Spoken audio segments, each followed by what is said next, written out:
Kua puta I te kāwanatanga hau o nā ke whakaaro mo te kāhui rangatira, hei tā te minita whakawhanake Māori ana nai a mahuta, kā reo rātou hiahia I te hono ki ngā hiahia o te kāwanatanga. He oi hei tā te kāhui rangatira kei te aro kē rātou ki ngā take nui e pānei ki te iwi Māori, kaia Irena Smith te roa ngā atu.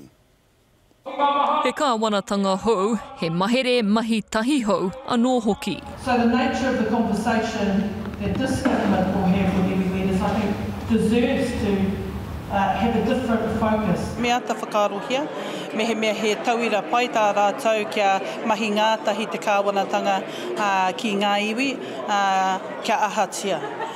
Ina ka whai whakaro rātou te tini tērā tuitui kōrero, he wā mā mātou he whakarohia. E ai ki te minita whakawhanake Māori, kei te whakatūwhera te kēti e uru mai ai ngā tūmomo rōpū katoa, e mahi ana mo te paenga o te iwi Māori whānui.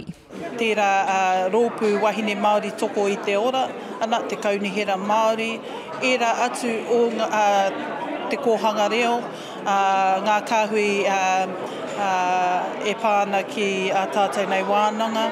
You know, he momo ngā rōpū Māori e whakamahia I ngā painga mo a tātou nei iwi Māori. Nā te roa o te wā e mahi tahi ana te rōpū rangatira a iwi me te kāwanatanga o mua, kei te hiahia ngā iwi ki te whai tonu I te ara kua oti kē te para. We're ready to go, so you can come on board with us or we might leave you behind.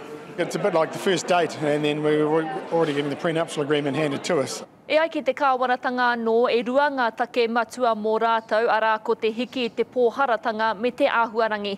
He oi ai ki ngā iwi ko tahi toru te take e hiahia ana kia whakatau, arā ko ngā tika a te iwi Māori ki te wai Māori.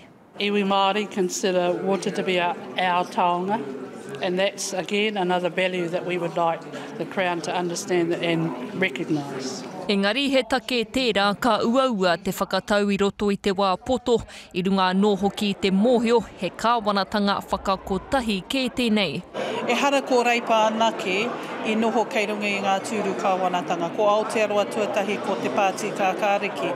Ko tāku ki a rātou, āta whakarohia ki tērā, me ngā kaupapa I tai ki a mātou nei aroaro. He wāhanga pea kia roatia te kōrero, te whakawhiti kōrero e pāna ki aua kaupapa ko te waititihi. Nō reira, kua takoto te mānuka e te kāwanatanga e ngā iwi anō hoki. Ina ai nei ka tatari ki te hui nui o Waitangi, kia whiriwhiri ngā taha e rua, e ahu pēhea ana tēnei hononga hau. Irena Smith, Te Karere.